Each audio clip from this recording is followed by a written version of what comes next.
আসসালামু আলাইকুম সবাইকে। তো আজকে আমি আপনাদের দেখার জন্য দেখুন স্যুপ রেডি করছি। তো এটা হচ্ছে প্রাণ থাই স্যুপ। তো আমি প্যাকেটটা ছিঁড়ে ফেলেছিলাম, তারপরে দেখাইছি। তো এটা কিভাবে রান্না করে কিভাবে তৈরি করে ওটাই আমি আপনাদেরকে আজকে দেখাবো। তো এখানে আমি একটা ছোট্ট মগে পানি নিয়েছি। তো এটার ভিতরে সবটুকু আমি দিয়ে সুন্দর করে একদম নেড়ে পানি তরল করে নেব। আসলে এভাবে তরল না করলে যদি আপনারা গরম পানিতে ডাইরেক্ট ঢেলে দেন পাউডারটা, তাহলে দলা দলা হতে পারে। তার জন্য আমি এভাবে এই পানিতে সুন্দর করে গালিয়ে নিচ্ছি চামচের সাহায্যে। তো ছেলে মেয়ের আবদারে এটা আমাকে রেডি করতে হলো খুব কম সময়ে। কারণ হচ্ছে এইটাতে অনেক ধরনের মশলা থাকেই ভিতরে, তো দেখুন ভেসে উঠেছে। মাংসও থাকে, আবার মানে অনেক ধরনের মশলাই থাকে এখানে, শুকনো করে দিয়ে দেয় প্যাকেটের সঙ্গে। তো এটা শুধু, আর এটার দাম শুধুমাত্র 50 টাকা।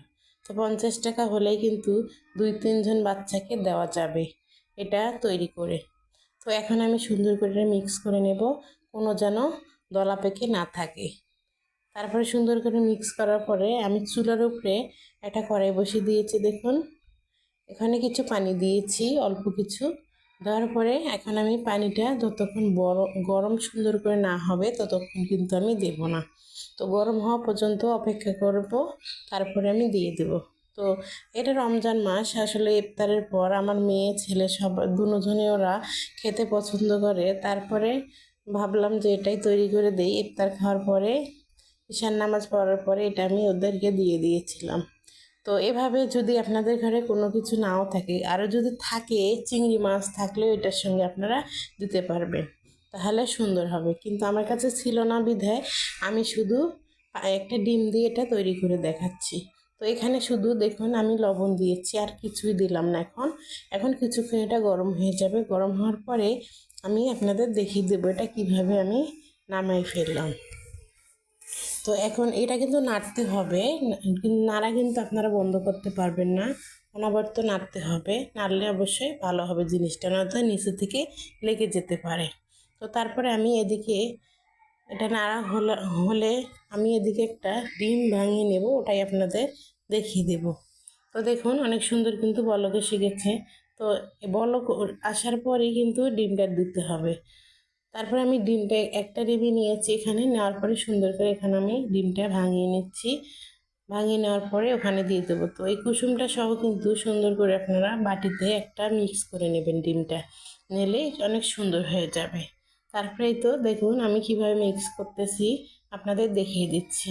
তো এটা অবশ্যই সবাই পারে, তবু আমি কিভাবে বললাম ওটা আপনাদের দেখিয়ে দিলাম।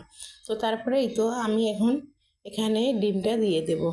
তো দেওয়ার সঙ্গে সঙ্গে কিন্তু এভাবে নাড়তে হবে, নাড়া বন্ধ করা যাবে না, তাহলে ডিমটাও একটাই হয়ে যাবে, এক জায়গায় থেকে যাবে। যার কারণে চামচের সাহায্যে আমি সুন্দর করে নেড়ে দিচ্ছি।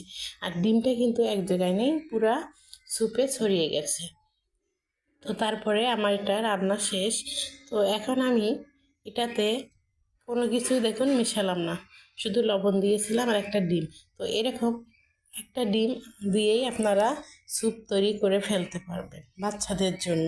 আর বাচ্চারা অবশ্যই ঝাল যারা খায় তাদেরকে দিবেন, আর যারা খায় না তাদেরকে না দিলে ভালো। আর এটাতে কিছু দিতে হয় না, এটা বললাম যে রেডিমেড, এজন্য শুধু পানি ডিম দিলেই রেডি হয়ে যাবে।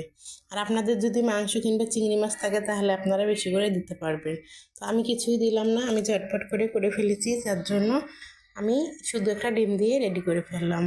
তো এখন আমার এটা কিছুক্ষণ জাল করে নেব। জাল করার পরে আমি নামিয়ে আপনাদেরকে দেখিয়ে দেব। তো দেখতে থাকুন আমি কিভাবে জাল করলাম। অবশ্যই আমার রেসিপিটা ফলো করে একদিন তৈরি করে খাবেন, দেখবেন ভালো লাগবে। তো যারা বাচ্চার মা, ছোটো ছোটো বাচ্চা আছে তাদের জন্য আর কি এই ভিডিওটা। এই তো আমার রেডি হয়ে গেছে, এখন আমি দিয়ে দিয়েছি। তো উপর থেকে একটু ধনেপাতা দিয়ে ডেকোরেশন করে দিয়েছি। তো ভালো লাগলে অবশ্যই আমার পাশে থাকবেন। আল্লাহ হাফিজ সবাইকে।